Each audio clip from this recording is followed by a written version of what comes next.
जय श्री हरि। नारायणं नमस्कृत्य नरं चैव नरोत्तमं देवीं सरस्वतीं व्यासं ततो जयमुदीरयेत्। भगवान श्री नरनारायण को प्रणाम करते हुए, श्री गणेश जी महाराज को प्रणाम करते हुए, माता सरस्वती को प्रणाम करते हुए, श्री वेदव्यास भगवान को प्रणाम करते हुए, अनंत कोटि ब्रह्मांड नायक परात्पर ब्रह्म पुरुषोत्तम जगदाधार जगन्नियंता जगदीश्वर जगतगुरु जगन्नाथ भगवान श्री हरि के पवित्र चरणों में प्रणाम करते हुए, भगवत स्वरूप श्रीमद् भागवत महापुराण को प्रणाम करते हुए, श्री सुखदेव जी और परीक्षित महाराज को प्रणाम करते हुए, अनंत कोटि सब संत महात्माओं वैष्णवों को प्रणाम करते हुए, भगवान श्री द्वारकाधीश को प्रणाम करते हुए, अब हम श्रीमद् भागवत महापुराण के दशम स्कंद के उत्तरार्ध में 50वें अध्याय में श्लोक संख्या 11 से श्लोक संख्या 35 तक श्रवण करते हैं। इसके पिछले भाग में हमने श्लोक संख्या 1 से श्लोक संख्या 10 तक श्रवण किया था। मैं सुनील हरि आप सबका श्रीमद् भागवत महापुराण के संस्कृत श्लोक, हिंदी भावार्थ, अनेक रोचक प्रश्नों सहित, चित्रों सहित और श्रील प्रभुपाद, श्रीधर स्वामी जी, श्री विश्वनाथ चक्रवर्ती ठाकुर, श्री अखंडानंद जी सरस्वती जैसे महापुरुषों की अद्भुत भागवत व्याख्याओं के साथ गीता प्रेस गोरखपुर से प्रकाशित श्रीमद् भागवत महापुराण के संस्कृत श्लोक भी हम सुन रहे हैं।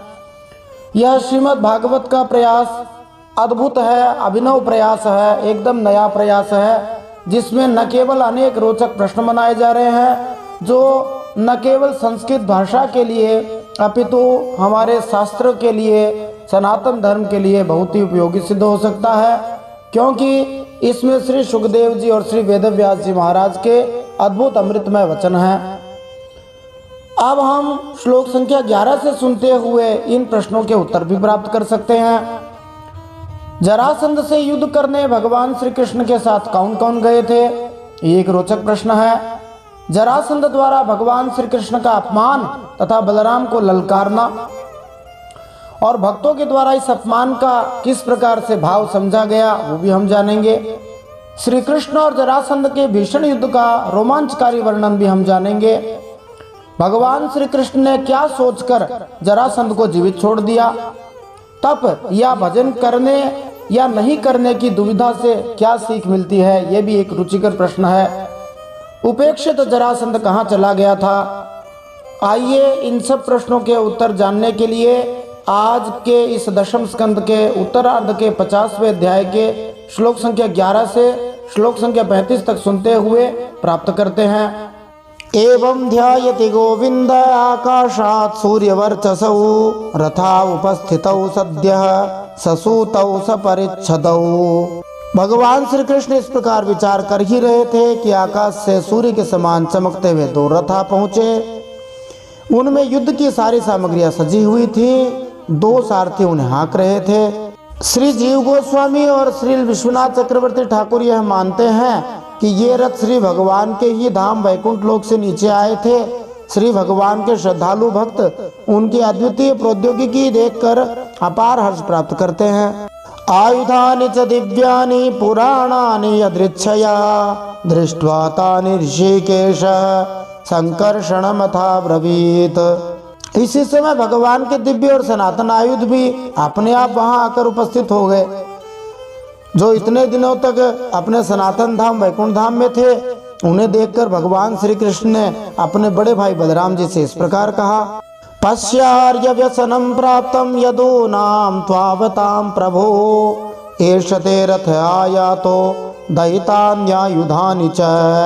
श्री कृष्ण जी ने बलराम जी से कहा, भाई जी आप बड़े शक्तिशाली हैं। इस समय जो यदुवंशी आपको ही अपना स्वामी और रक्षक मानते हैं, जो आपसे ही सनात हैं, उन पर बहुत बड़ी आपत्ति आ पड़ी है। देखिए यह आपका रथ है और आपके प्यारे आयुध हल और मूसल भी आ पहुंचे हैं। बलराम जी हल और मूसल सदा धारण किए रहते हैं।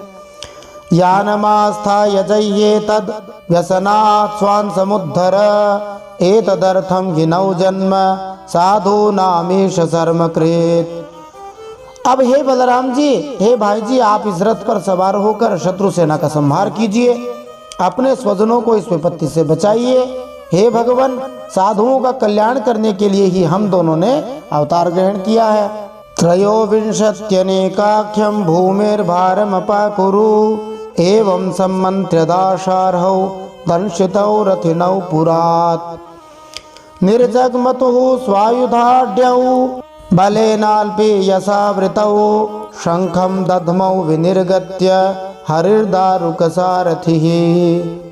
भगवान श्री कृष्ण बलराम जी से कहते हैं, अतः अब आप यह 23 अक्षौहिणी सेना, पृथ्वी का यह पूरा भार, विपुल भार नष्ट कर दीजिए।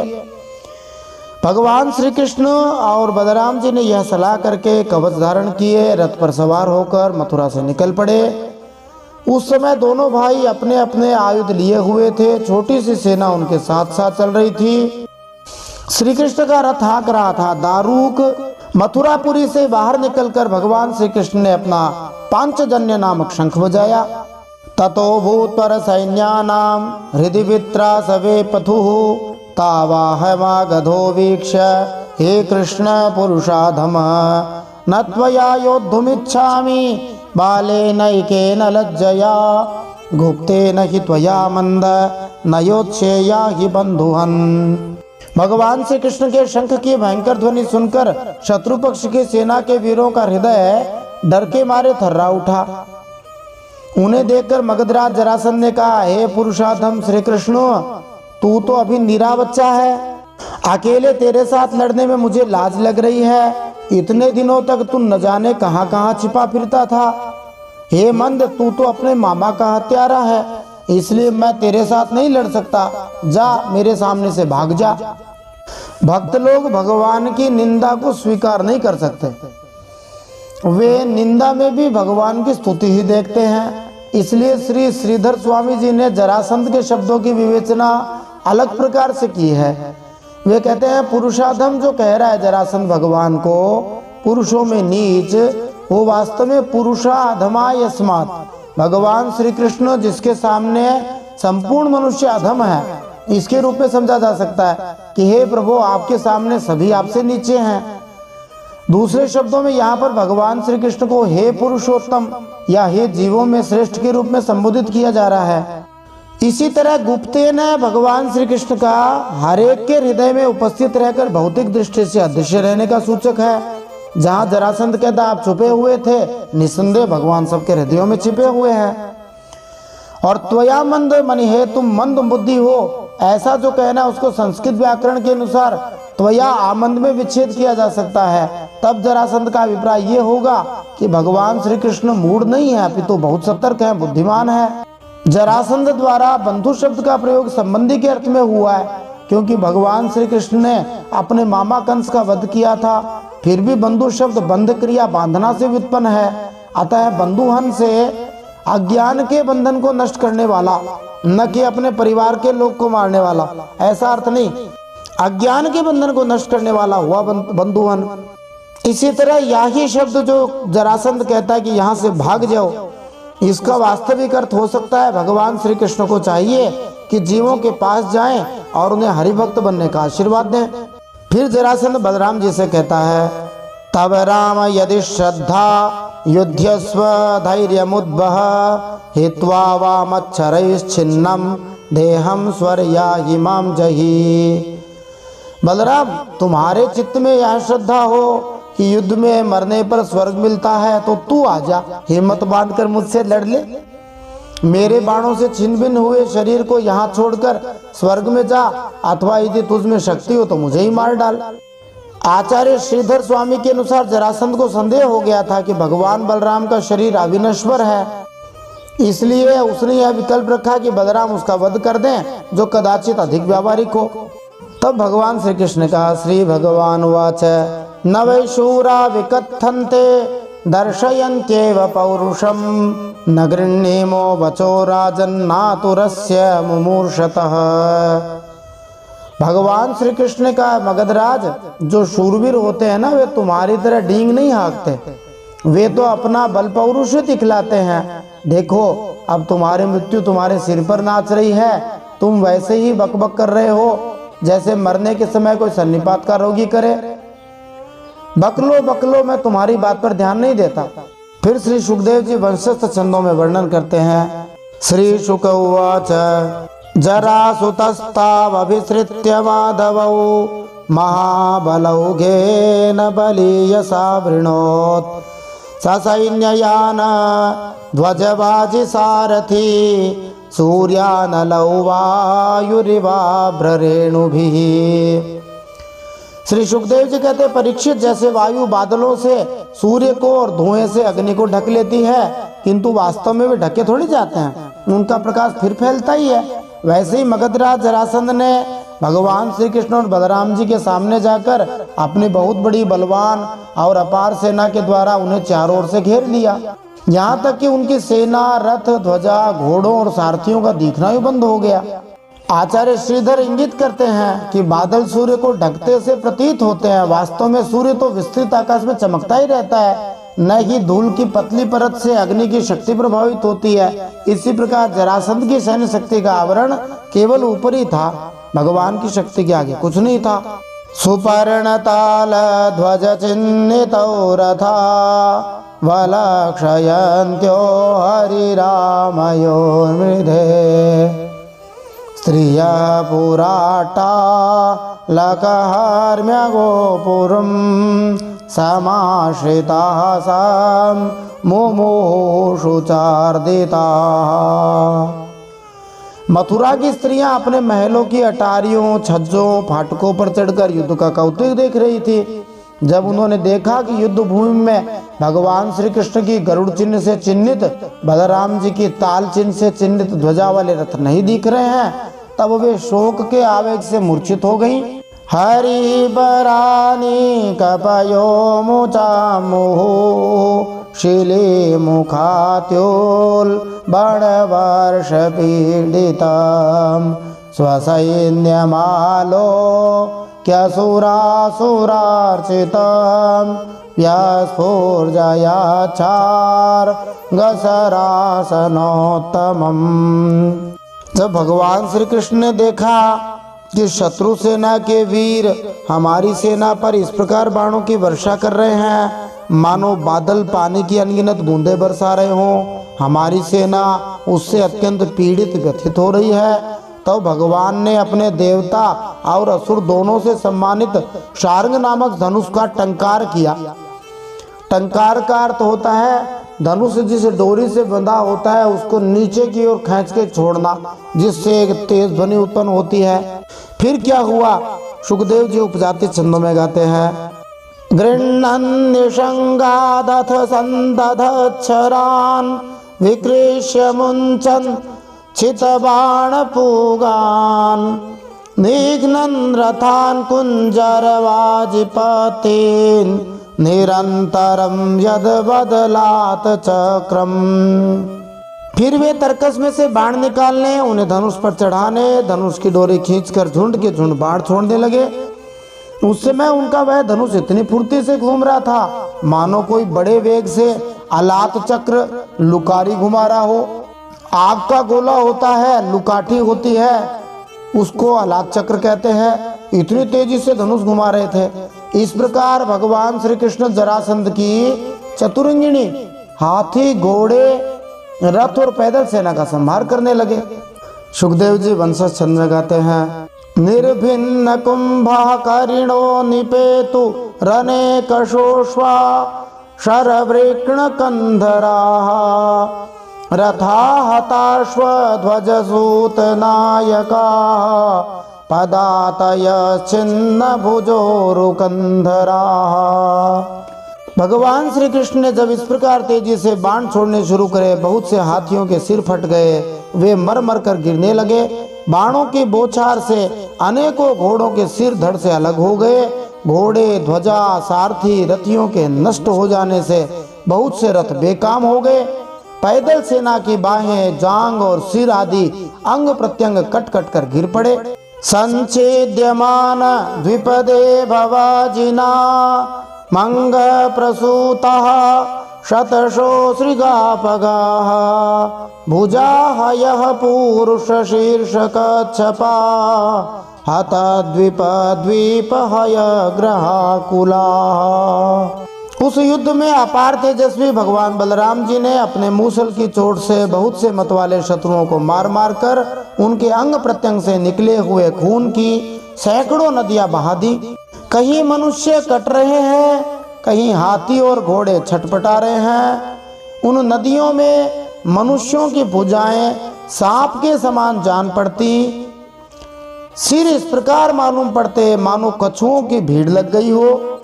मरे हुए हाथी द्वीप जैसे और घोड़े ग्राहों के समान जान पड़ते थे, मगरमच्छों की तरह लग रहे थे घोड़े पानी के अंदर।